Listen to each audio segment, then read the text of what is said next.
Part 2 video చూసేయండి. సస్పెన్స్‌గా ఉంది కదా! చూస్తున్నారా? చూసేయండి అయితే మాత్రంగా. ఇంకా అలా ఆ బూరెల స్టోరీ అయిపోయిన తర్వాత ఇంకా నెక్స్ట్ అయితే ఏం వంట చేయాలన్నా ఆలోచించుకునేదాన్ని. ఎందుకైనా ఆవిడకి ఇవ్వాలి, నేను తినాలి. వాళ్ళు పరోటాలు బాగా చేసేవారు. ఆలు పరోటా, పన్నీర్ పరోటా, గోబీ పరోటా చాలా రకరకాల పరోటాలు చేసేవారు.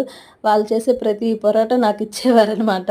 నేనలా ఏ వంట చేసినా వాళ్ళకిచ్చేదాన్ని. నాకు హిందీ రాక, వాళ్ళకి తెలుగు రాక మేము పడే ఇబ్బంది ఆవిడ నన్ను రోజు వాకింగ్‌కి తీసుకొని వెళ్ళేది. ఆవిడ నడిచినట్లే నేను నడవలేకపోయేదాన్ని.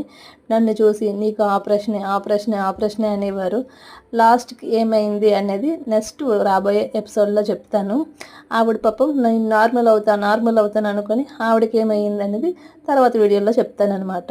సస్పెన్స్‌గా చూడండి. వీడియోనైతే మాత్రంగా అలా చూస్తూ ఎలా ఉందో అనేది ఒక కామెంట్ అయితే రాయండి. వీలైతే సబ్స్క్రైబ్ చేసుకొని లైక్ చేసి షేర్ చేయండి. బాయ్ అండి.